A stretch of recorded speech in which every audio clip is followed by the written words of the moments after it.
मैं शपथ लेता हूँ कि विद्यार्थी मेरा धर्म है, मानवता की सेवा करना मेरा परम लक्ष्य है। राष्ट्र की उन्नति में मैं सदा तत्पर रहूँगा। अपने कदम मार्ग पर आगे बढ़ते हुए एक स्वच्छ, सुंदर तथा भ्रष्टाचार मुक्त मैं भारत का निर्माण करूँगा। जय हिंद, जय भारत।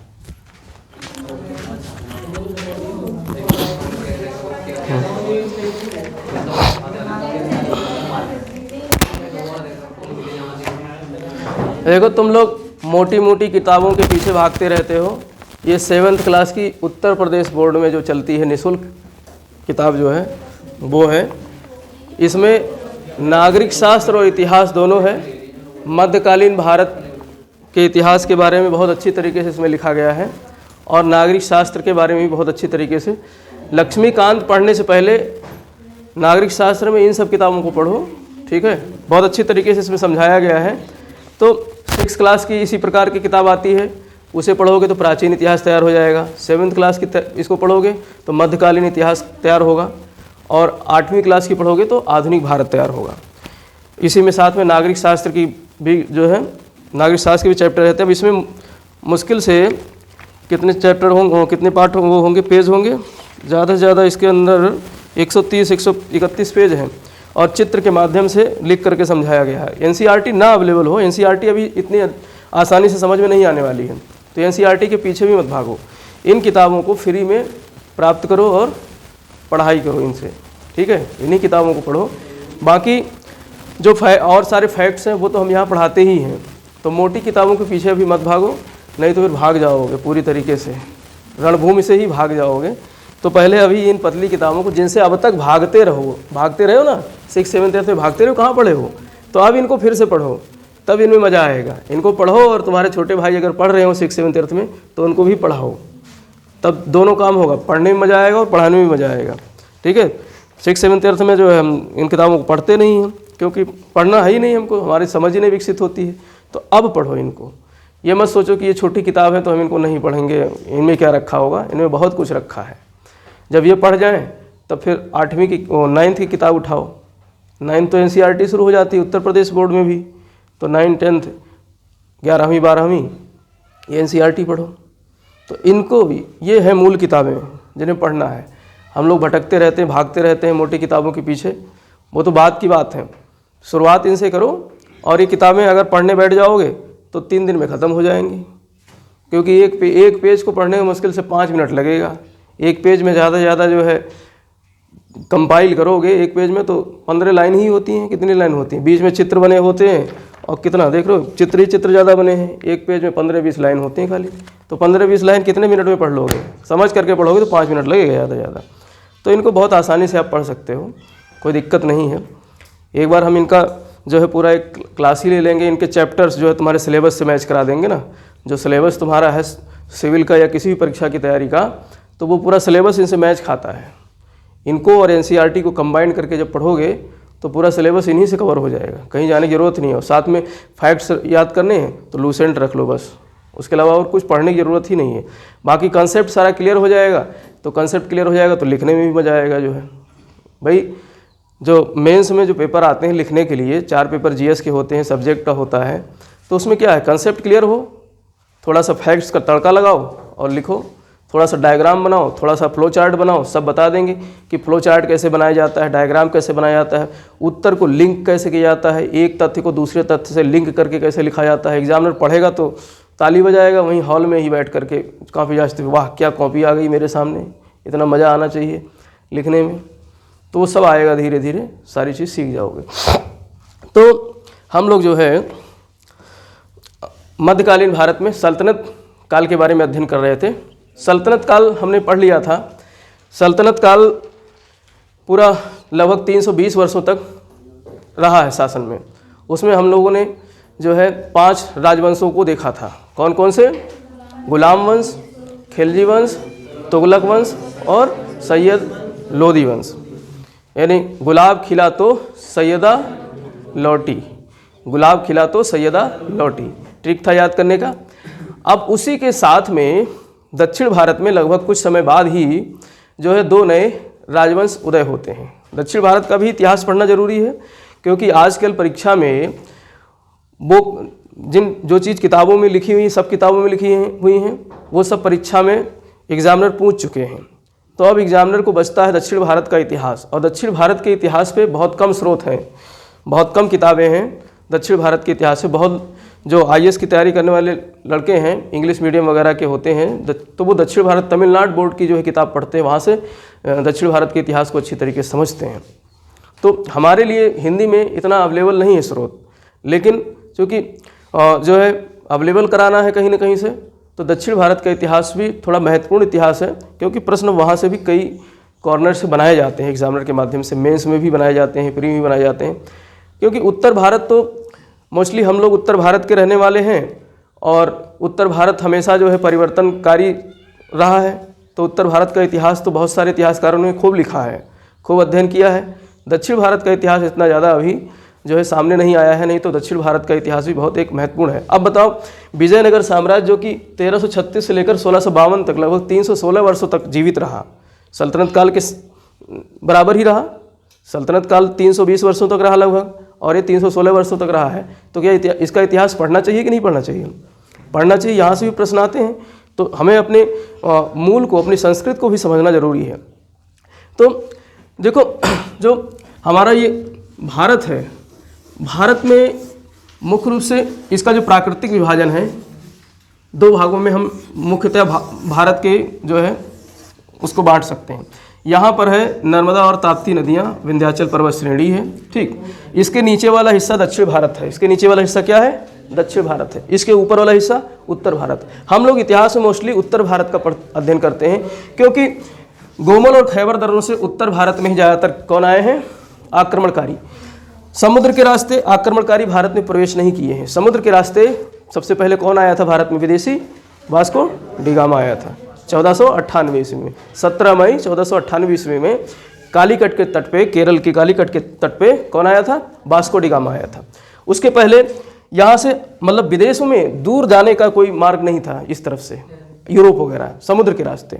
लेकिन हमारा व्यापार हो रहा था, इधर से ही चीन को व्यापार होता था, इधर से ही दक्षिण जो है ये वाला जो है पूर्व वाला एशिया है, इधर व्यापार होता था। कंबोडिया और थाईलैंड, मलेशिया, इन क्षेत्रों पे व्यापार होता था समुद्र के रास्ते, और इधर से अरब कंट्री को भी व्यापार होता था समुद्र के रास्ते, ठीक है। लेकिन इस तरीके से विदेशी आक्रमणकारी इधर नहीं आए थे, खास करके जो है सल्तनत काल वाले समय में समुद्र के रास्ते नहीं आए थे। तो ये वाला हिस्सा जो है अभी विदेशी आक्रमणकारियों से क्या था? अछूता था। ये वाला हिस्सा विदेशी, जब पुर्तगाली भारत आ गए तो फिर यहाँ पर विदेशी आकर के बसना शुरू हुए। तो ये वाला हिस्सा अभी तक अधूरा था, अछूता था विदेशी। यहाँ पर अक्सर मोस्टली क्या होते थे? उत्तर भारत के ही जो रूलर्स थे सल्तनत काल के, वही आते थे। तुमने देखा अलाउद्दीन खिलजी ने मलिक काफूर के नेतृत्व में दक्षिण अभियान किया था ना, तो पूरा दक्षिण को मिला लिया था।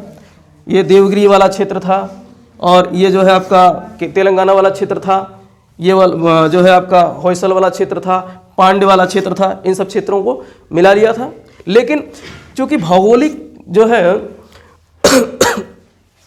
भौगोलिक परिस्थितियां ऐसी थी कि दक्षिण भारत में जो है राज्य कर पाना आसान नहीं था, क्योंकि यहाँ पर जो है विंध्य पर्वत श्रेणी है, फिर नर्मदा, ताप्ती, ठीक है, सतपुड़ा, ये सब पर्वत श्रेणियां हैं, इनको पार करके आ पाना बहुत मुश्किल था। इसीलिए समय समय पर जैसे ही राजा यहाँ से वापस लौट जाता था अपने सेना के साथ, यहाँ के लोग जो है कुछ समय तक तो कर और नजराना देते थे, लेकिन बाद में फिर स्वतंत्र हो जाते थे। तो ऐसे ही परिस्थितियों का फ़ायदा उठा करके मोहम्मद बिन तुगलक के समय, अभी मैं वो देख रहा था, तुमको जो PDF दिया है उसमें थोड़ा सा एक गलती हो गई है, वहाँ पर सुधार कर लेना। पहले ही लाइन में उसमें अलाउद्दीन खिलजी लिख गया है, तो अलाउद्दीन खिलजी को सुधार करके वहाँ मोहम्मद बिन तुगलक लिख लेना, ठीक है। वो भी देख रहा था मैं, तो उसको सही कर लेना मोबाइल में अपने जो है जब नोट्स बनाना PDF मोबाइल से PDF का, तो उसमें क्या लिखना? मोहम्मद बिन तुगलक। तो मोहम्मद बिन तुगलक के समय में 2 जो है दक्षिण भारत के नए साम्राज्य विकसित होते हैं। मोहम्मद बिन तुगलक वही पगला राजा जिसने जो है जिसकी 5 जो है योजनाएं विफल हुई थी।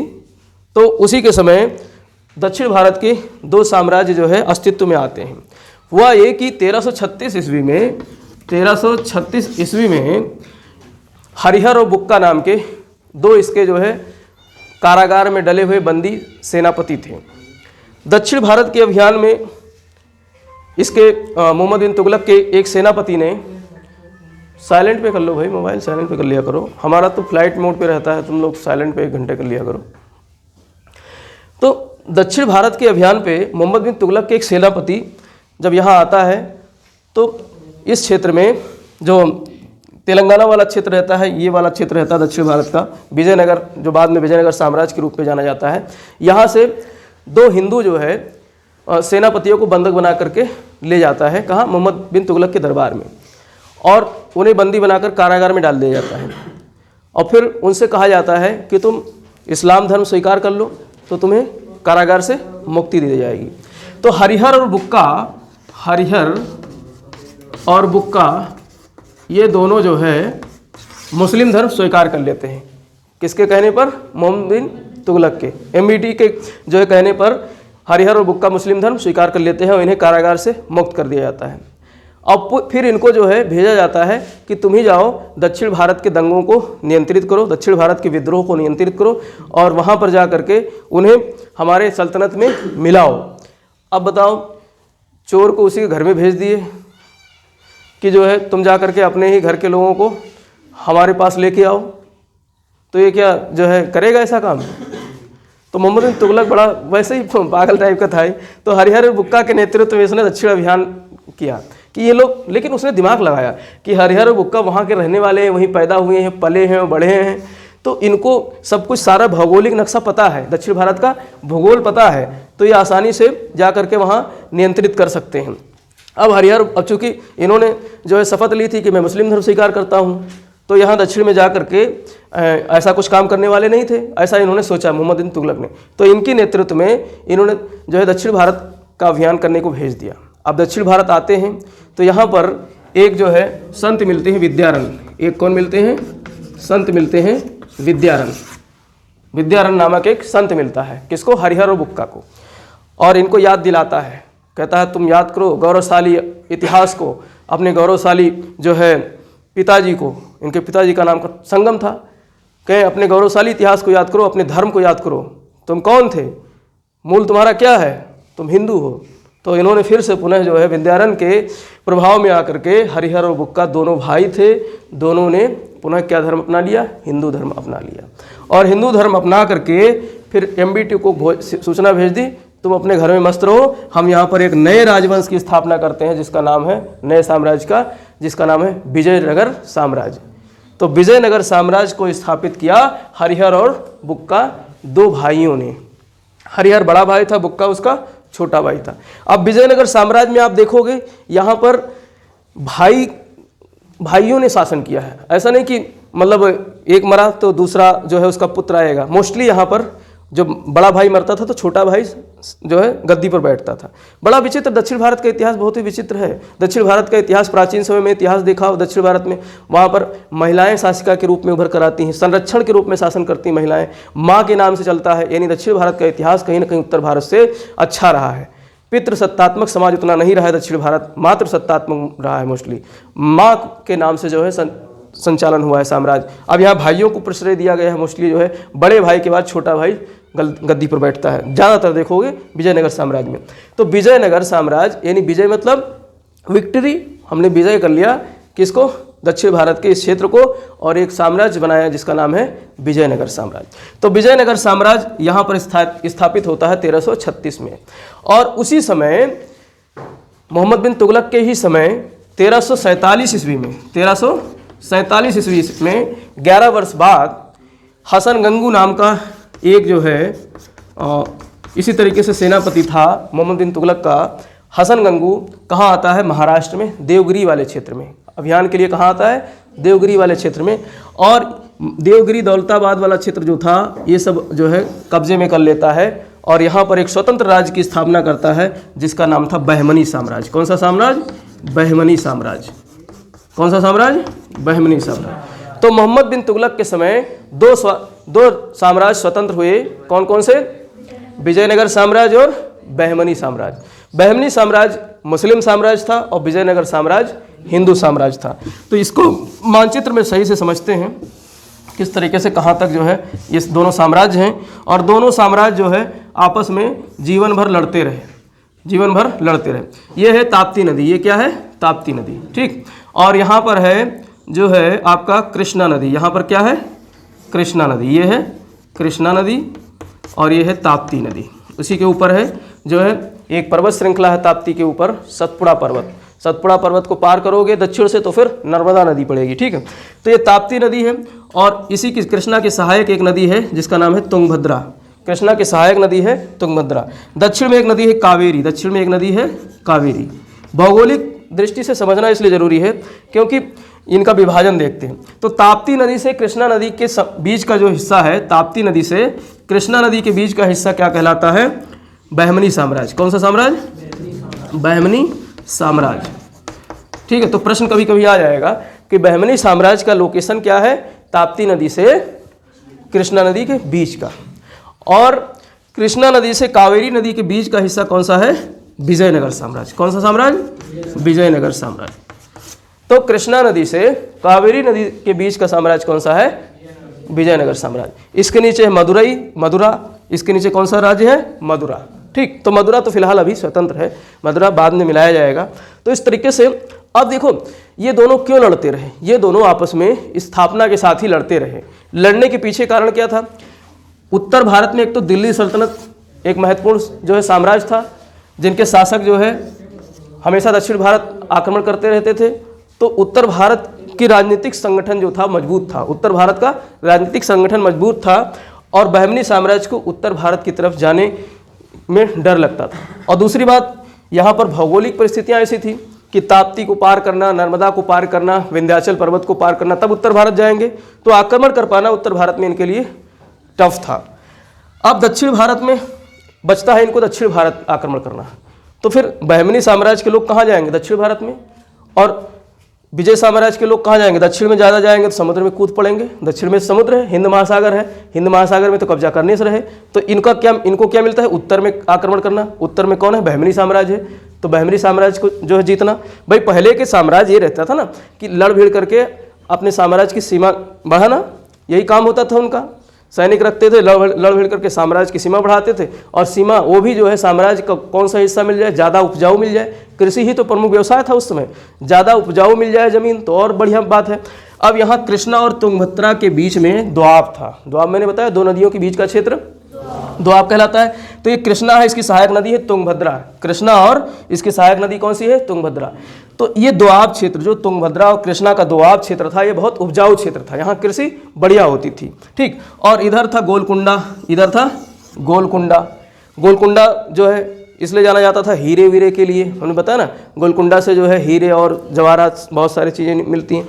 तो इन क्षेत्रों पे कब्जा करने के लिए विजयनगर साम्राज्य जो है और बहमनी साम्राज्य आपस में भिड़ते रहे, टकराते रहे, आपस में भिड़ते रहे, टकराते रहे। तो ये कुछ भौगोलिक कारक थे जिसकी वजह से इन दोनों साम्राज्यों में क्या हुआ, आपसी संघर्ष होते रहे।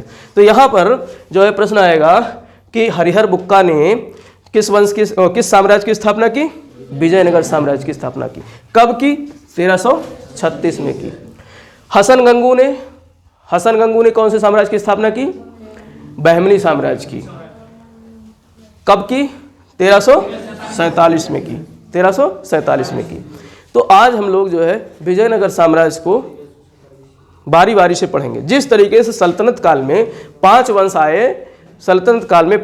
आए, गुलाब खिला तो सैयदा लौटी, गुलाम वंश, खिलजी वंश, तुगलक वंश, सैयद वंश, लोधी वंश, ये 5 जो है राजवंश आते हैं। उसी प्रकार से दक्षिण भारत में जो विजयनगर साम्राज्य था वहाँ पर 4 जो है राजवंश आते हैं। इस 316 वर्षों के शासनकाल में, विजयनगर के 336 से लेकर 1652 तक के शासनकाल में कितने साम्राज्य आते हैं, कितने मतलब राजवंश आते हैं, 4 आते हैं। 4 राज्य आते हैं। सबसे पहला जो राजवंश रहता है वो संगम वंश। कौन सा वंश, संगम वंश। संगम वंश के बाद में सुलु वंश आता है। कौन सा वंश आता है, सुलु वंश या सालुब वंश। सुलु वंश या इसको सालुब वंश भी बोलते हैं। कौन सा वंश, सालुब वंश। और तीसरा आता है तुलु वंश। कौन सा? तुलु वंश। और चौथा आता है आपका अरावीडू वंश। कौन सा? आरवीडू या अरावीडू वंश। तो इस तरीके से 4 वंश जो है बारी बारी से शासन करते हैं विजयनगर साम्राज्य पे। अब इनको याद कैसे करना है? उधर तो हमने याद कर लिया, जो है गुलाब खिला तो सैयदा लौटी। अब इसको याद करना है, संगम को उठा लो और इनके आगे के अक्षर उठा लो। जैसे सा उठा लिया, तू उठा लिया, आ उठा लिया, बड़ा आरवीडू, तो हो गया संगम सतुआ। क्या हो गया? संगम सतुआ। सतुआ खाए हो? हाँ, संगम सतुआ है। हाँ, गेहूँ, बेजर, चना सब मिला के सतुआ, बहुत पौष्टिक जो है खाना है। बिहारी लोग खूब खाते हैं, हम लोगों के यहाँ भी खूब प्रचलन में है। सवेरे जो है मजदूर लोग सतुआ का घोल बना करके वो पी करके निकल जाते हैं। सतुआ खा करके बहुत गर्मी में ठंडक प्रदान करती है। गर्मी में खाओ बढ़िया चटनी के साथ में, बड़ा मज़ा आता है। नमक और वो सब, ये जो लस्सी वस्सी पीते हो उससे ज़्यादा पौष्टिक है, उससे ज़्यादा बढ़िया है, बहुत ठंडक पहुँचाता है शरीर में। तो संगम सतुआ किसका? सतुआ किसका है? संगम का सतुआ है। संगम का सतुआ है। सालू वंश, तुलु वंश, आरवीडू वंश।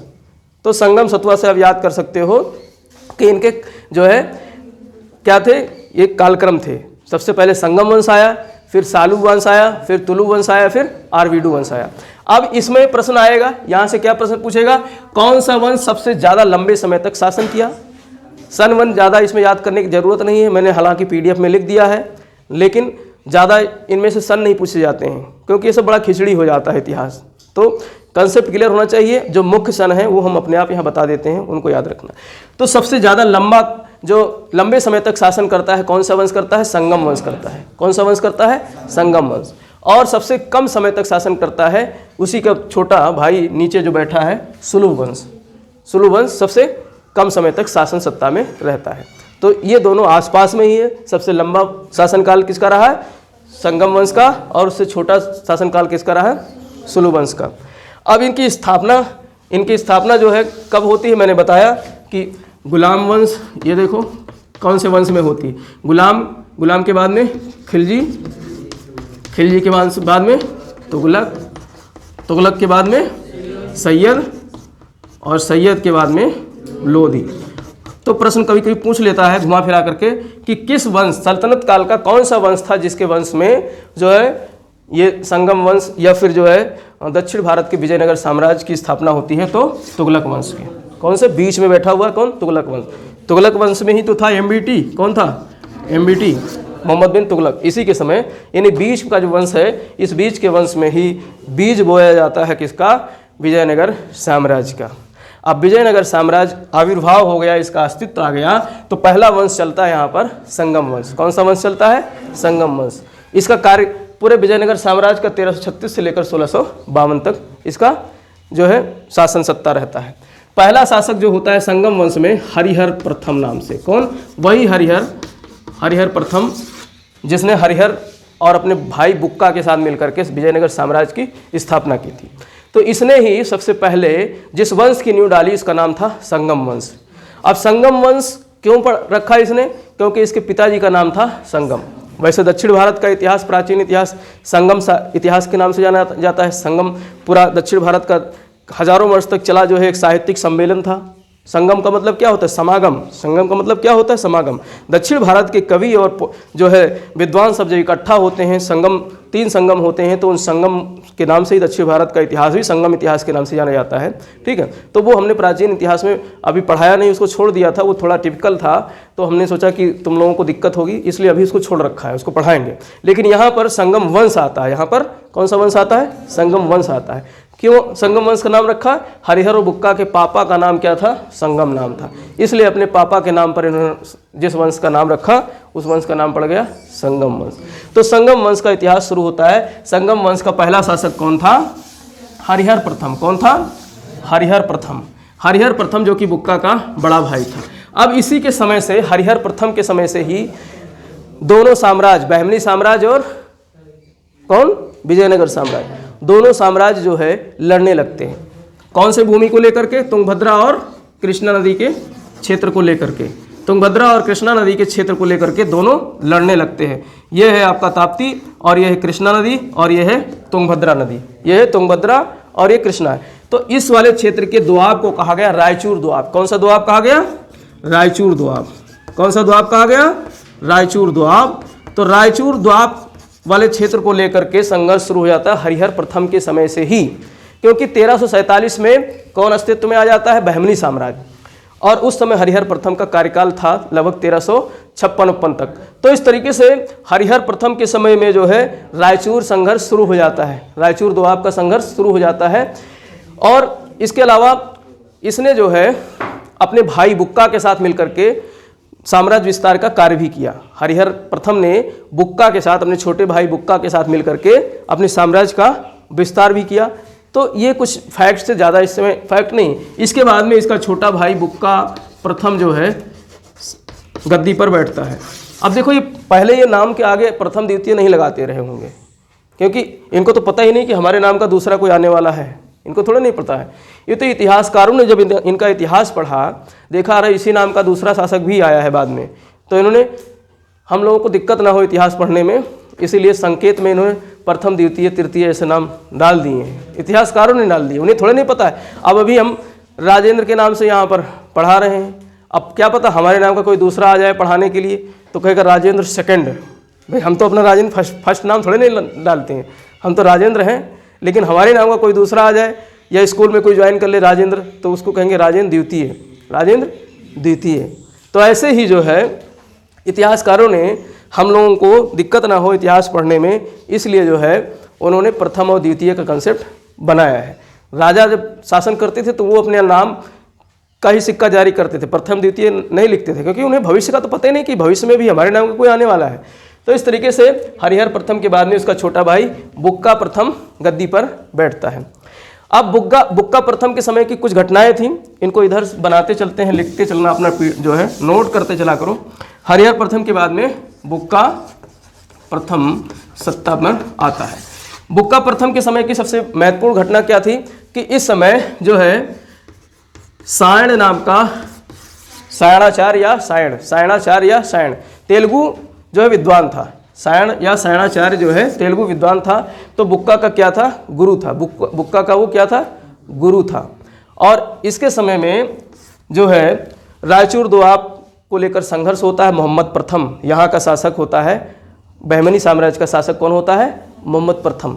मोहम्मद प्रथम जो है इस पर आक्रमण करता है रायचूर दोआब में और बुक्का के साथ युद्ध होता है। बुक्का के साथ युद्ध होता है तो बुक्का हार जाता है युद्ध में और रायचूर दोआब किसके हाथ में चला जाता है? बहमनी साम्राज्य के हाथ में। बहमनी, और ये संघर्ष हमेशा चलता रहा। जो भी दूसरा शासक आएगा वो फिर लड़ेगा और वो फिर जो है हारेगा। तो इस तरीके से संघर्ष चलता रहता है। तो रायचूर दोआब को इससे ले जाता है कौन? मोहम्मद प्रथम। अब देखो यहाँ पर बहमनी साम्राज्य जो है पहले तो इकट्ठा रहा, लेकिन बाद में 5 जो है छोटे छोटे राज्यों में बट गया और वो राज्य स्वतंत्र हो गए। 5 राज्य क्या हो गए?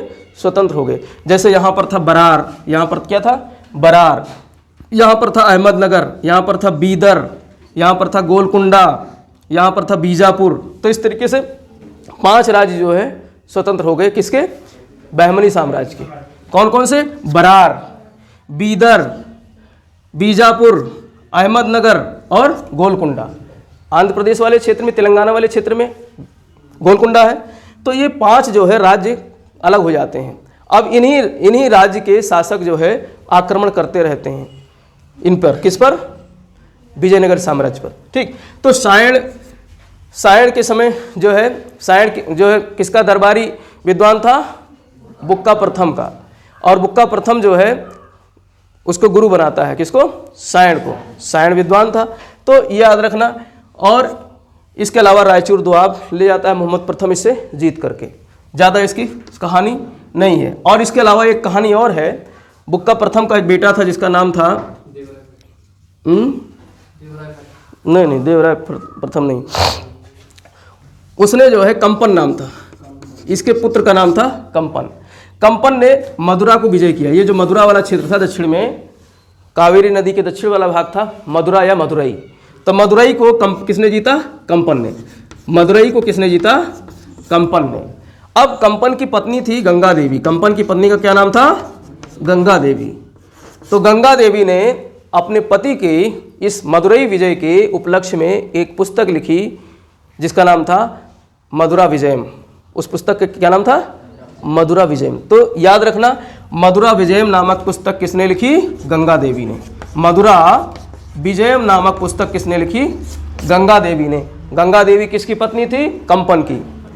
और इसका ससुर कौन था? बुक्का प्रथम। ठीक, तो गंगा देवी अपने पति के मधुरा विजय के उपलक्ष्य में एक पुस्तक लिखती है, मधुरा विजयम। कौन सी पुस्तक? मधुरा विजयम। इसके बाद में, बुक्का के बाद में जो तीसरा शासक आता है देवराय प्रथम। कौन सा शासक आता है? देवराय प्रथम। तो देवराय प्रथम की घटनाएं देखते हैं। देवराय प्रथम उतना ज़्यादा महान नहीं था। देवराय प्रथम इतना ज़्यादा महान नहीं था। इसके समय की कुछ घटनाएं हैं। इसके समय में इटली का एक विद्वान निकोलो कोंटी आता है। प्रश्न आया है, कई बार प्रश्न आया है, निकोलो कोंटी किसकी दरबार में आया था या कौन से साम्राज्य में आया था? ज़्यादा गहराई में नहीं जाएगा तो सीधे पूछ लेगा कि कौन किसके साम्राज्य में आया था। दिल्ली सल्तनत में आया था, विजयनगर साम्राज्य में आया था, बहमनी साम्राज्य में आया था। तो किसके साम्राज्य में आया था? बहमनी विजयनगर साम्राज्य में आया था। कौन से साम्राज्य में आया था? विजयनगर साम्राज्य में। और किसके समय में आया था? देवराय प्रथम के समय में। कहाँ से आया था? इटली से आया था। अब इटली से आया था तो नाव से नहीं आया था, वही रास्ता पैदल वाला, घोड़े वाला, उसी रास्ते से आया था। ठीक, तो इस तरीके से जो है देवराय प्रथम के समय में कौन आया था? Niccolo Conti. निकोलो कोंटी, तो ये याद रखना है, निकोलो कोंटी। निकोलो कोंटी किसके समय में आया था? देवराय प्रथम के समय में। देवराय प्रथम के समय में। फिर इसके बाद में आता है देवराय द्वितीय। इसके बाद में आता है देवराय द्वितीय। देवराय द्वितीय थोड़ा सा जो है इस वंश का, संगम वंश का सबसे ज़्यादा जो है प्रतापी शासक था, संगम वंश का। लेकिन पूरे विजयनगर साम्राज्य का जो प्रतापी शासक था अभी हम पढ़ेंगे आगे।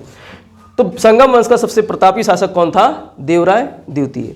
देवराय द्वितीय के समय फारस का, ईरान का अब्दुल रज्जाक आता है। कौन आता है? अब्दुल रज्जाक। तो इसको याद कैसे करोगे? निकोली कोंटी कहाँ से आता है? इटली से आता है।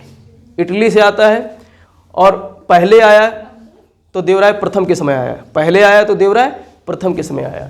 अब्दुल रज्जाक जो कि नज़दीक है, दूर वाला पहले चलेगा ना, ऐसे याद करने की ट्रिक बता रहा हूँ। दूर वाला पहले चलेगा तो पहले वाले के शासनकाल में आएगा, देवराय प्रथम के समय आया। और नज़दीक वाला बाद में चलेगा, नज़दीक वाला बाद में चलेगा। फारस नज़दीक है ना भारत से, और इटली तो दूर है, तो इटली दूर है, तो इटली दूर होने की वजह से वो पहले चला तो देवराय प्रथम के शासनकाल में आया। और इटली का वो फारस का या ईरान का विद्वान कौन सा? अब्दुल रज्जाक। कौन? अब्दुल रज्जाक। देवराय द्वितीय के समय में आया। किसके समय में आया? देवराय द्वितीय के समय आया, अब्दुल रज्जाक। तो ये घटना आपको याद रखनी है, अब्दुल रज्जाक इसके समय में आता है। और देवराय द्वितीय जो है, इसने ये जो है हाथियों को बड़ा मारता पीटता था। हाथियों के साथ इसके संघर्ष होते रहते थे, हाथियों के साथ इसके संघर्ष होते रहते थे। यानी पहले देखो लोग शिकार करते थे जानवरों का, कोई शेर को मार रहा है तो शेर खां की उपाधि धारण कर लेता है। आगे पढ़ेंगे ना शेरशाह सूरी में, शेर खां की उपाधि धारण कर लिया शेरशाह सूरी ने शेर को मार करके। और ये हाथियों का शिकार करता था तो इसने गजवेटकर की उपाधि धारण की। कौन सी उपाधि? गजवेटकर। कौन सी उपाधि धारण की? गजवेटकर। वेटकर, पटक करके मारना हाथी को, गजवेटकर। तो गजवेटकर की उपाधि किसने धारण की? देवराय द्वितीय ने गजवेटकर की उपाधि धारण की। गजवेटकर, तो याद रखना, गजवेटकर क्यों धारण की? क्योंकि ये गज के साथ में कुश्ती लड़ता था, गज को हराता था, मारता था। अरे सब ऐसे ही है, इतिहास में जो है कुछ भी कर लेते हैं सब। पहले के देखते नहीं मूवी जो आती है दक्षिण भारत की, कितनी खतरनाक मूवी होती है। सब ऐसे ही थे यहाँ के दक्षिण भारत के राजा महाराजा, ऐसे ही हुआ करते थे पहले के। तो गजवेटकर की उपाधि धारण किया इसने, ठीक है, देवराय द्वितीय ने। अब देखो, अब मारोगे अगर किसी जानवर को मारोगे तो सीधे जेल जाओगे। ये दक्षिण भारत के, या हम मतलब दक्षिण भारत छोड़ो, जितने राजा महाराजा होते थे इनके शौक क्या होते थे? हिरण को मारना, बाघ को मारना, जानवरों को मारना नहीं, कुछ एक खेल समझते थे। जानवरों को मारना अपना खेल समझते थे, हंटिंग गेम समझते थे, हंटिंग को ये गेम समझते थे, इसलिए जंगल की तरफ निकल जाते थे और जो है धनुष बाण लेकर के और मारते रहते थे। तभी तो सारे जानवर मार करके ख़त्म कर दिए, बाघों की संख्या ख़त्म कर डाली। तब बाद में हमारी सरकार जब आई तब चेती कि ये तो सारे बाघ सब खत्म हो जाएंगे, और बाघ खत्म हो जाएंगे तो हमारा पारिस्थितिक संतुलन डैमेज हो जाएगा। तभी तो बाघ संरक्षण 1950 में बाघ संरक्षण योजना शुरू की गई, जिससे कि बाघों को संरक्षित किया जा सके। तो उनकी एरिया निश्चित कर दी गई। अगर कोई मारता है, तस्करी करता है, बाघों के खाल बहुत महंगे बिकते हैं, तो अगर उसको कोई मारता है, हाथियों के दांत महंगे बिकते हैं, सब व्यापार होते थे ना, इनको मार करके पहले जो है व्यापार किया जाता था। अफ्रीका में आइवरी तट ही है, आइवरी तट ही है जो है, आइवरी कोस्ट ही है, आइवरी हाथी का दांत को कहते हैं। तो उसका व्यापार वहाँ से होता था, हाथियों के दांतों का व्यापार होता था। इन दांतों के जो है बहुमूल्य जो है वो बनाए जाते थे, आभूषण वगैरह। तो इसलिए इनको मार मार करके जो है व्यापार किया जाता था। लेकिन अब सरकार ने हाथी संरक्षण, बाघ संरक्षण तमाम कार्यक्रम चला रही वन्य जीव अभ्यारण्य के अंतर्गत वन्य जीवों को जो है सुरक्षित रखने के लिए। अब कोई मारेगा तो जेल चला जाएगा। सलमान खान अभी भी जो है काले हिरण के शिकार में जो है अभी मुकदमा लड़ रहे हैं बड़े लंबे साल से, हैं? हाँ, काला हिरण मारा था। वो भी शूटिंग के समय गया था और कहीं देख लिया होगा काला हिरण, सोचा होगा चलो इसका शिकार करते हैं, हमारे दादा बाबा ने शिकार किया था ही, हम भी कर लेते हैं राजा बन करके। तो अब करोगे तो मारे जाओगे, जेल में जाओगे। ठीक है, तो पहले के राजाओं ने सब सत्यानाश कर दिया हमारे जो है प्रकृति को। तो इस तरीके से ये गजवेटकर की उपाधि धारण करता है। इसके बाद में जो है ज़्यादा महत्वपूर्ण कोई शासक नहीं आया, और इसके जो अंतिम शासक था कौन सा था इसका, संगम वंश का? विरूपाक्ष। विरूपाक्ष, ठीक है। विरूपाक्ष जो है इसका अंतिम शासक था, कौन सा? विरूपाक्ष। विरूपाक्ष की हत्या करता है इसका सेनापति सालुब नरसिंह। कौन? सालुब नरसिंह। सालुब नरसिंह विरूपाक्ष की हत्या करके एक नए वंश की स्थापना करता है जिसका नाम था सालू वंश। कौन सा वंश? सालू वंश। तो विरू नरसिंह ने जो है, सालू नरसिंह ने किस वंश की स्थापना की? सालू वंश की। उसमें परीक्षा में आएगा तो सालू शब्द नहीं लगा रहेगा, नरसिंह दिया रहेगा। उसमें दिया रहेगा नरसिंह, वीर नरसिंह, हरिहर, बुक्का, निम्न में किसने सालू वंश की स्थापना की? तो किसने की? नरसिंह ने की। वीर नरसिंह ने भी नहीं की, किसने की? नरसिंह ने की। बस इसमें से इतना ही प्रश्न आता है और कुछ नहीं आता है, क्योंकि सालू वंश ज़्यादा महत्व का नहीं है, बहुत लंबे समय तक नहीं रहा। सालू वंश जो है काफ़ी जो है ये जो है बहुत छोटे समय के लिए रहा, और इसके अंतिम शासक जो थे इमाड़ी नरसिंह। कौन थे? इमाड़ी नरसिंह। तो इमाड़ी नरसिंह को याद रखना है। कौन सा नरसिंह? इमाड़ी नरसिंह। अंतिम शासक इमाड़ी नरसिंह की हत्या कर देता है वीर नरसिंह। कौन? इसका सेनापति, इमाड़ी नरसिंह का एक सेनापति होता है जिसका नाम था वीर नरसिंह। कौन सा? वीर नरसिंह। तो वीर ये नरसिंह तो सालू वंश की स्थापना करता है। नरसिंह कौन सी वंश की स्थापना करता है? सालू वंश की। और तुलु वंश, सालू के बाद कौन आता है? तुलु वंश। कौन सा वंश आता है? तुलु वंश। तो तुलु वंश को स्थापित करता है वीर नरसिंह। तुलु वंश की स्थापना कौन करता है? वीर नरसिंह। इसको इस तरीके से समझ लो, एक तरफ हम चार्ट बना देते हैं। संगम वंश, सबके संस्थापक तो याद होने चाहिए। संगम वंश की स्थापना कौन करता है? हरिहर प्रथम। कौन करता है? हरिहर प्रथम। और इसके बाद में कौन सा वंश आया? सालू वंश। कौन सा वंश आया? सालू वंश। सालू वंश की स्थापना कौन करता है? हाँ, नरसिंह। कौन करता है? नरसिंह करता है। और इसके बाद में आया तुलु वंश। इसके बाद में आया तुलु वंश। इसकी स्थापना करता है वीर नरसिंह। कौन करता है? वीर नरसिंह। और वीर नरसिंह स्थापना करता है, और इमाड़ी नरसिंह इसका कौन सा? आखिरी शासक रहता है। इमाड़ी नरसिंह इसका आखिरी शासक रहता है। इमाड़ी नरसिंह आखिरी शासक रहता है, और इसकी हत्या करता है कौन? हाँ, सॉरी, ये हाँ, इमाड़ी नरसिंह सालू वंश का था। हाँ, ये आगे बढ़ गए। नरसिंह में ही इमाड़ी नरसिंह, नरसिंह में ही कौन था? इमाड़ी नरसिंह, जो आखिरी शासक था। आखिरी शासक था। इसकी हत्या कर देता है वीर नरसिंह, इसकी हत्या कर देता है वीर नरसिंह और स्थापना करता है तुलु वंश की, स्थापना करता है तुलु वंश। तो हम लोग अब जो है तुलु वंश पढ़ेंगे। सालु वंश में ज़्यादा महत्वपूर्ण नहीं है। सालु वंश में ही जो है ये सबसे छोटा कार्यकाल था। सालु वंश सबसे क्या था? छोटा कार्यकाल था। सबसे बड़ा कार्यकाल संगम वंश का था। इसी में जो है हरिहर द्वितीय भी आए और जो है इस तरीके से, लेकिन उनमें ज़्यादा कुछ महत्वपूर्ण कार्य नहीं किए, इसलिए उनको हमने यहाँ पढ़ाया नहीं, क्योंकि प्रश्न जहाँ से आते हैं इतिहास में उन्हीं को पढ़ना महत्वपूर्ण है।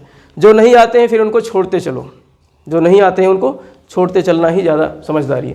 तो सालु वंश में ज़्यादा जो है कुछ नहीं रहे, बस नरसिंह इसकी स्थापना करने वाला, इसको याद रखना है। और तुलु वंश में सबसे अब यहाँ पर ये सबसे ज़्यादा जो है तुलु वंश सबसे ज़्यादा इस वंश का, इस मतलब साम्राज्य का, विजयनगर साम्राज्य का सबसे ज़्यादा महत्वपूर्ण वंश था। तुलु वंश सबसे ज़्यादा महत्वपूर्ण और सबसे ज़्यादा जो है शासक इसके महत्वपूर्ण हुए। इसके भाई जो था वीर नरसिंह का जो है केडीआर, कृष्णदेवराय, हमने शॉर्ट में लिख दिया है केडीआर, कृष्णदेवराय। कृष्णदेवराय इस वंश का सबसे प्रतापी शासक हुआ। कौन सा? कृष्णदेवराय। कृष्णदेवराय इस वंश का ही नहीं, इस पूरे विजय साम्राज्य का सबसे ज़्यादा प्रतापी शासक हुआ। कौन? कृष्णदेवराय। शॉर्ट फॉर्म में हम केडीआर कहेंगे इसको, कृष्णदेवराय। कृष्णदेवराय। अब यहाँ से प्रश्न आते हैं ज़्यादा, कृष्णदेवराय से प्रश्न ज़्यादा आते हैं। पहली बात तो कृष्णदेवराय के समय में इसका आपको कार्यकाल याद रखना है, 1509 से लेकर के 1529 तक 20 वर्षों तक इसने शासन किया। किस वंश पे?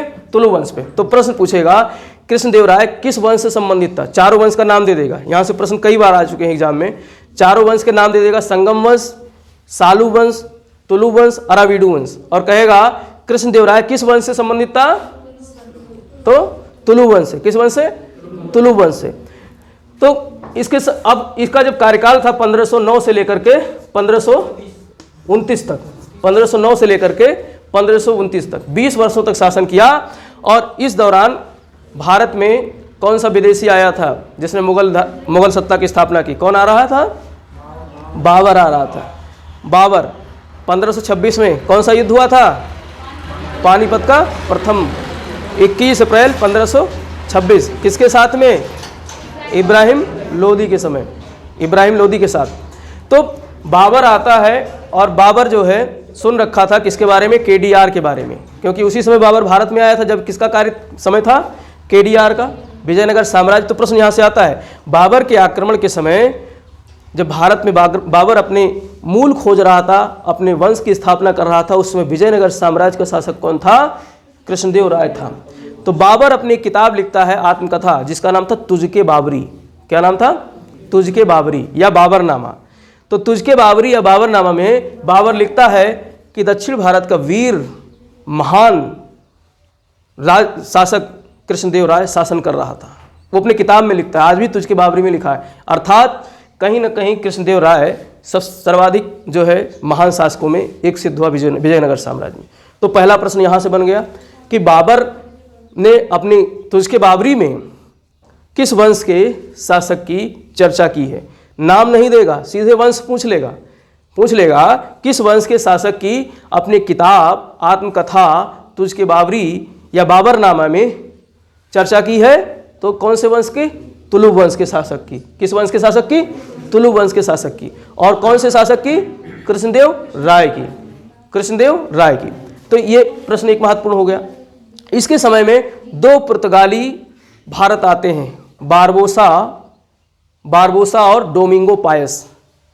दो पुर्तगाली भारत आते हैं। कहाँ के आते हैं? पुर्तगाली। अब क्रम आ जाएगा, देखो चारों के नाम आ गए, बारबोसा और डोमिंगो पायस।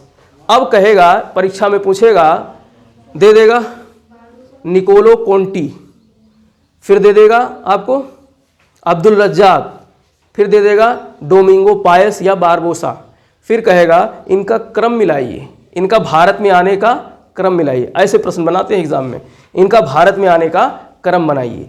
तो सबसे पहले कौन आया था? Niccolo Conti. किसके दरबार में आया था? देवराय प्रथम के दरबार में। दूसरे नंबर पे कौन आया था? अब्दुल रज्जाक। अब्दुल रज्जाक कहाँ से आया था? फारस से आया था या ईरान से आया था। तीसरे नंबर पे कौन आया? बारबोसा और डोमिंगो पायस। इनके नाम लिख लो। बारबोसा और डोमिंगो पायस किसके समय में आए थे? केडीआर के समय में। कौन आया था? बारबोसा और डोमिंगो पायस। अजीब सा नाम है, पिंगू पिंगा है। डोमिंगो पायस, बारबोसा और डोमिंगो पायस कहाँ से आते हैं? पुर्तगाल से आते हैं। भाई इस समय पुर्तगाली थे। हम लोग जब पढ़ेंगे विदेशी जो है वो यूरोपियन शक्तियों का आगमन, तो उसमें देखेंगे पुर्तगाली पहले भारत आते हैं।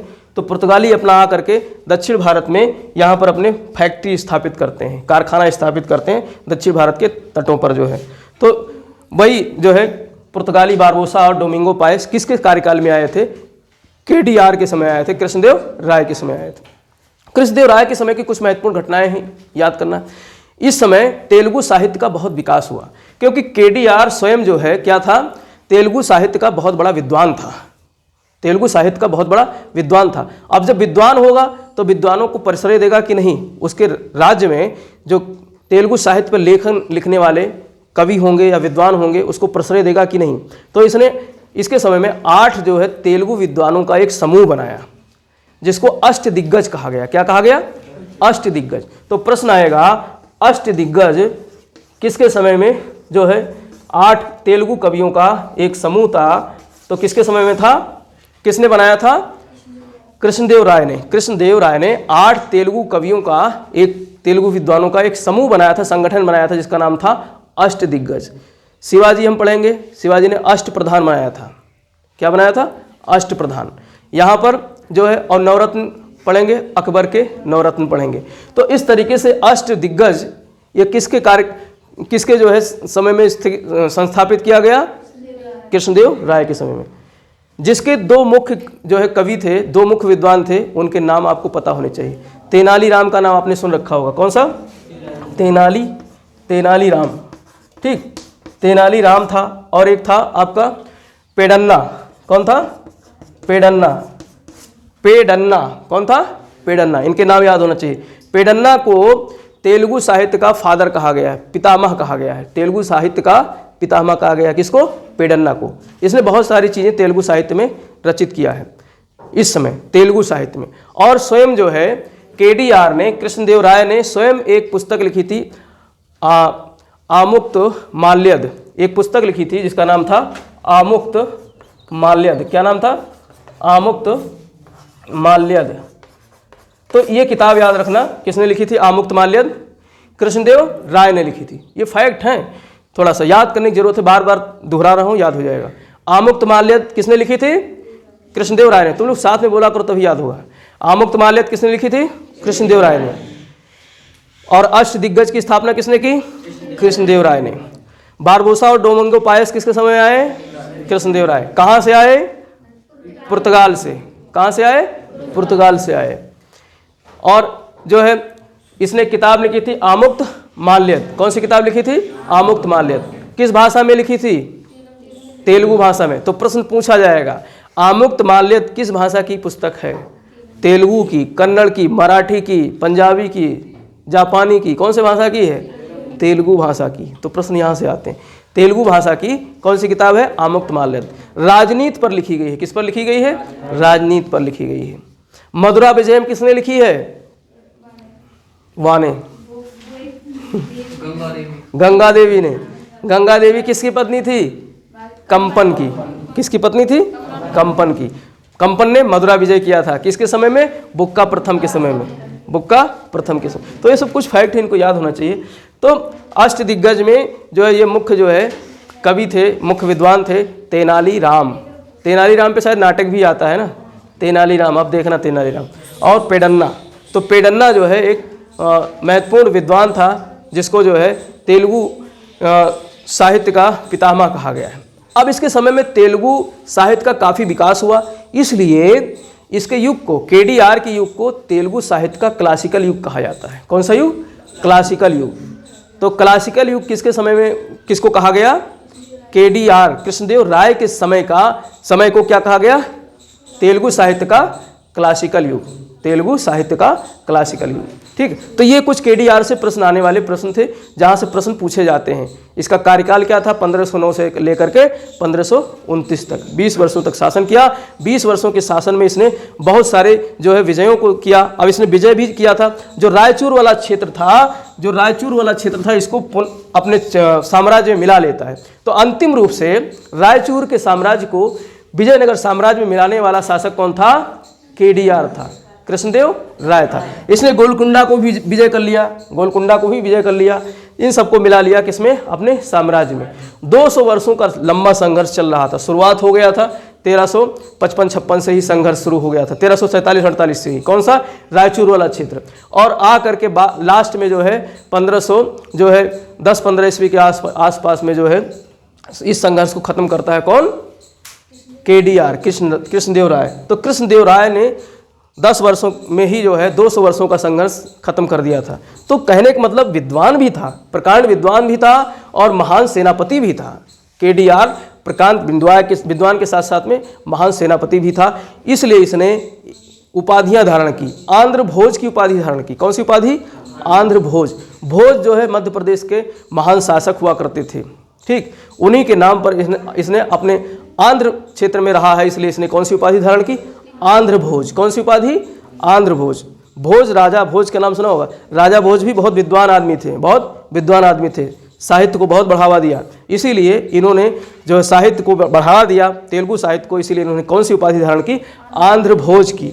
तो आंध्र भोज की उपाधि धारण करने वाला कौन शासक था? कृष्णदेव राय, KDR। और इसके अलावा इसने एक और भोज की उपाधि धारण की, अभिनव भोज। कौन सी भोज? अभिनव भोज।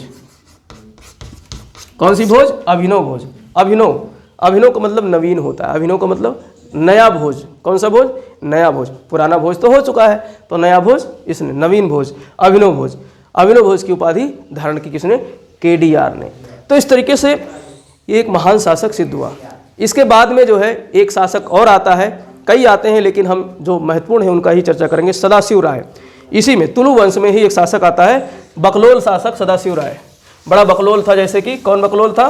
बहलोल लोदी, इब्राहिम लोदी। ऐसे ही जो है सदाशिव राय एक शासक आता है तुलु वंश का। कौन से वंश का? तुलु वंश का, सदाशिव राय। इसके समय की महत्वपूर्ण घटना थी, बहुत आया है एग्जाम में, इसलिए इसको पढ़ाना जरूरी है, प्रश्न आता है इसके समय से। इसका एक सेनापति था राम राय। इसका सेनापति था राम राय। ठीक, सेनापति कौन था सदाशिव राय का? राम राय। 1565 ईस्वी में इसी के काल में एक युद्ध होता है। 1565 ईस्वी में इसी युद्ध के कारण ही दक्षिण भारत के इस इतिहास से प्रश्न आते हैं। 1565 ईस्वी में एक युद्ध होता है राक्षस तांगड़ी के नाम से। किस नाम से? राक्षस तांगड़ी के नाम से, राक्षस तांगड़ी। अब किसके बीच होगा राक्षस तांगड़ी? वही बहमनी के साथ। किसके साथ? बहमनी के साथ। बहमनी साम्राज्य के साथ में राक्षस और तांगड़ी दो गांव थे। एक राक्षस नाम था गांव का और दूसरा तांगड़ी नाम था। हाँ, अजीब से नाम है, राक्षस तांगड़ी। इस युद्ध का दूसरा और नाम है तालीकोटा। इस युद्ध का दूसरा नाम क्या है? तालीकोटा। तो ये दोनों युद्ध एक ही हैं। दोनों युद्ध नाम अलग अलग हैं, लेकिन दोनों युद्ध क्या हैं? एक ही हैं। तो प्रश्न कभी कभी पूछ लेगा राक्षस तांगड़ी ना पूछ करके तालीकोटा पूछ लेगा। तालीकोटा कैसे याद करना है? ताल में गिर गया कटोरा, तलैया में गिर गया कटोरा। युद्ध करते करते बहमनी और विजयनगर साम्राज्य लड़ रहे थे और उनका कटोरा कहाँ गिर गया? तलैया में। तो तालीकोटा याद रखना है हमको। कौन सा? तालीकोटा। और राक्षस तांगड़ी कैसे याद रखना है? बहमनी साम्राज्य वाले राक्षस थे, बहमनी साम्राज्य वाले राक्षस थे। और तंगड़ी कौन भिड़ा रहा था? विजयनगर साम्राज्य वाले। तंगड़ी भिड़ा रहा था कौन? सदाशिव राय। सदाशिव राय के समय। तो प्रश्न आता है राक्षस तांगड़ी वाला युद्ध किसके समय में हुआ था? सदाशिव राय के समय में। किसके समय में हुआ था? सदाशिव राय के समय में। सेनापति कौन था? राम राय। सेनापति कौन था? राम राय। राम राय इस युद्ध में मूली हो जाता है, गाजर हो जाता है, काटा जाता है, मारा जाता है। ठीक, अब इस युद्ध में कौन कौन भाग लेता है? हमने बताया ना कि बहमनी साम्राज्य में 5 जो है राज्य अलग अलग थे। 5 राज्य अलग अलग थे। कौन कौन से? बरार था, यहाँ पर कौन था? बरार था। बीदर था, अहमदनगर था, और आपका बीजापुर था, और गोलकुंडा था। ठीक, तो ये बरार सबसे दूर था। बरार क्या था? सबसे दूर था। तो इस युद्ध में बरार ने भाग नहीं लिया था। किसने भाग नहीं लिया था? बरार ने। गोलकुंडा ने भाग लिया, बीजापुर ने भाग लिया, और बीदर ने भाग लिया, और गोलकुंडा ने भाग लिया। 4 राज्यों ने इस युद्ध में किसके खिलाफ भाग लिया? विजयनगर साम्राज्य के खिलाफ। विजयनगर साम्राज्य और बहमनी साम्राज्य की एक संगठन बना। 4 राज्यों ने एक संगठन बनाया था। कौन कौन से राज्यों ने? गोलकुंडा ने, बीजापुर ने, बीदर ने और अहमदनगर ने। ये 4 याद रखना। बरार नहीं भाग लेता है। बरार इसमें भाग नहीं, क्योंकि देखो भौगोलिक दृष्टि से आप मानचित्र में देखोगे तो बरार दूर बैठा है। बरार कहाँ है? दूर बैठा है। उसको मतलब ही नहीं है लड़ना किनको है, इनको लड़ना है, क्योंकि ये चारों जो है किसके नज़दीक है? विजयनगर साम्राज्य के नज़दीक है। और विजयनगर साम्राज्य हमेशा इन्हीं लोगों को परेशान करता रहा, तो इन लोगों ने एक संघ बनाया। ऐसा कहा जाता है कि राम राय एक कूटनीतिक चाल चलता है। राम राय एक कूटनीतिक चाल चलता है और बारी बारी से इन चारों के पास जाता है। अहमदनगर के पास जाता है, बीजापुर के पास जाता है, बीदर के पास जाता है और गोलकुंडा के पास जाता है। कहता है कि तुम्हारे खिलाफ, अहमदनगर वाले के पास जाएगा तो कहता है बीजापुर वाले तुम्हारे खिलाफ षड्यंत्र रच रहे हैं, तुमको अपने में मिलाने के चक्कर में है, तुम ऐसा करो हमारी सेना ले लो और उस पर आक्रमण कर दो। ऐसे ही जाता है गोलकुंडा के पास। गोलकुंडा से कहता है बीदर वाले तुमसे जो है युद्ध करना चाहते हैं, तुम ऐसा करो हमारी सेना ले लो और उन पर आक्रमण कर दो। ऐसे ही चारों के पास जाता है बारी बारी से, बल्कि बरार के पास भी जाता है। जब चारों पांचों आपस में मिलते हैं, कहते हैं अरे ये तो हमसे भी कहकर गया है राम राय, ये बात अरे हमसे भी कह के, अच्छा ये आपस में हम लोगों को भिड़ाना चाहता है। तो बरार को छोड़ करके बाकी चारों क्या बना लेते हैं? एक संयुक्त संगठन बना लेते हैं। अब प्रश्न आएगा, पांचों के नाम दे देगा, कहेगा इनमें से किसने राक्षस तांगड़ी के युद्ध में भाग नहीं लिया था? बरार ने भाग नहीं लिया था। प्रश्न कई बार आ चुका है। बीदर याद रखना है, बीदर था भाई। चार नाम दे देगा, चारों में से एक दे देगा बरार का, चारों में एक दे देगा बरार का। उसने दे दिया, बीदर दे दिया, गोलकुंडा दे दिया, अहमदनगर दे दिया और बरार दे दिया। और कहेगा इनमें से किसने राक्षस तांगड़ी के युद्ध में भाग नहीं लिया था? किसने नहीं लिया था? बरार ने नहीं लिया था। तो इस तरीके से जो है राक्षस तांगड़ी का या तालीकोटा का युद्ध होता है 1500, सन भी याद रखना, 1565 ईस्वी में। शासक कौन था? सदाशिव राय। किस वंश का शासक था? तुलु वंश का। किस वंश का शासक था? तुलु वंश का। तो प्रश्न गहराई से पूछेगा, किस वंश के समय राक्षस तांगड़ी का या तालीकोटा का युद्ध हुआ था? तुलु वंश के समय में। सेनापति राम राय इस युद्ध में मारा जाता है। इस युद्ध में सेनापति राम राय मारा जाता है। अब इसके बाद में इसने दूसरा सेनापति बनाया। दूसरा सेनापति किसको बनाया? तिरुमल को। दूसरा सेनापति तिरुमल को बनाया। जब इसका सेनापति मर गया तो इसने, किसने? सदाशिव राय ने तिरुमल को अपना क्या बनाया? सेनापति। और तिरुमल जो है सेनापति बनने के कुछ समय बाद ही सदाशिव राय को मार देता है। सदाशिव राय को क्या कर देता है? मार देता है, हत्या कर देता है। और एक नए वंश की स्थापना करता है, अरावीडू वंश। कौन से वंश की? अरावीडू वंश। तो अरावीडू वंश की स्थापना कौन करता है? तिरुमल करता है। कौन करता है? तिरुमल करता है। अरावीडू वंश की स्थापना तिरुमल करता है। और इस वंश का भी ज़्यादा नाम नहीं है। इस वंश में इसका अंतिम शासक श्रीगंग तृतीय होता है। कौन होता है? श्रीगंग या श्रीगंगा तृतीय, जो अंतिम शासक होता है। और 1652 ईस्वी में इस वंश का खात्मा हो जाता है और इसे मराठा साम्राज्य में मिला लिया जाता है। जब मराठा साम्राज्य को पढ़ेंगे आगे तो उसमें पढ़ेंगे शिवाजी के बारे में कि किस तरीके से इन सबको जीत करके अपने साम्राज्य में मिला लिया था। तो इस तरीके से 316 वर्षों तक ये शासन सत्ता चली और सल्तनत के लगभग समानांतर चली दिल्ली सल्तनत के। तो इसीलिए इसका भी पढ़ना अत्यंत आवश्यक था, इसलिए हमने यहाँ पर इसकी चर्चा की। अब देखो इसमें कुछ चीज़ें हैं जो ये हत्या हुई, यहाँ पर ज़्यादा हत्याएं नहीं हुई कि जो है अपना बेटा ही जो है पता चला जो है जौना खान ने अपने पिता के जो है उसके लिए क्या नाम है, उसके स्वागत के लिए लकड़ी का महल बनवा दिया। जैसे ही हाथी घुसे वैसे ही लकड़ी का दरवाज़ा जो गेट था वो हिल जाए और गिर जाए, और गिरने के साथ ही जो है हमारा पिता जो है गयासुद्दीन मारा जाए। तो ऐसे ऐसे जो है कांड हुए हैं सल्तनत काल के इतिहास में। ऐसे कांड यहाँ नहीं हुए हैं। यहाँ पर बहुत कम हत्याएं हुई हैं सत्ता परिवर्तन के समय, इसलिए इनको जो है बलाहार कहा गया है। क्या कहा गया है? बलाहार, बल से हार लेना। तो पहला बलाहार कब हुआ था? किसको मारकर सत्या हत्याया था? संगम वंश के अंतिम शासक का क्या नाम बताया मैंने?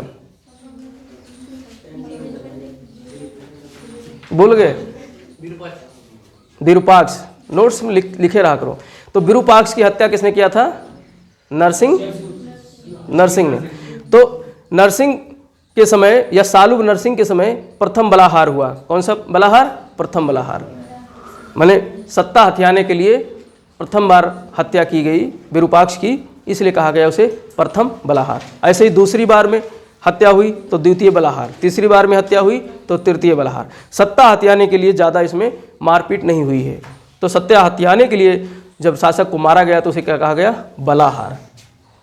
और इसके अलावा इसका थोड़ा सा साम्राज्य देख लेते हैं, इसका जो है राजनीतिक ढांचा कैसा था वो भी समझ लेते हैं।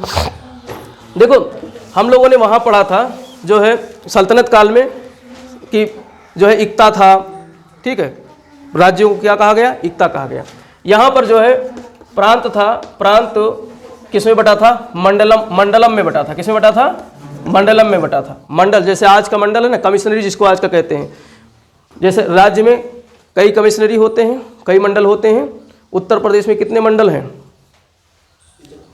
देख करके नेट से सर्च करना, ये सब तुम्हारा होमवर्क। अब बीच में होमवर्क भी देते चलता रहूँगा, तो कभी होमवर्क दे दिया उत्तर प्रदेश में मंडल कितने हैं तो सर्च करना है, उत्तर प्रदेश में जिले कितने, ये सब देखो जीके के सवाल हैं। इन सबको आपको सर्च करना है, एक नोट्स बनाते चलना है, ठीक, जिससे कि जो है आपको तैयार होता रहे। तो मंडल है, जिला है, ये सब एक नोट्स बनाते चलो और सर्च कर करके नोट करते रहोगे। छुट्टियों में मैं जो है यही सब नोट देता रहूँगा, जिससे कि तुम्हारा जीके भी तैयार होता रहे। जीके भी, क्योंकि जीके के लिए अलग से कोई क्लास नहीं होती, तो ये सब जीके तैयार हो। अब आगरा में रह रहे हो तो आगरा के बारे में भी जानना जरूरी है कि आगरा में कितनी तहसीलें हैं, ठीक है। तो ये सब चीज़ें हम धीरे धीरे मतलब उस देते चलेंगे। उसमें आपके होमवर्क में आप नेट से सर्च कर करके अपना जीके तैयार करते चलोगे। तो मंडल जो है, प्रांत जो है मंडलों में बटा था। प्रांत किस में बटा था? मंडलों में बटा था। और मंडल बटा था वलनाडु में। किस में बटा था? वलनाडु। वलनाडु आज का जिला कहलाता है। क्या कहलाता है? जिला। आज का जिला जो है वलनाडु कहलाता है। और वलनाडु बटा था नाडु में। वलनाडु किस में बटा था? नाडु में।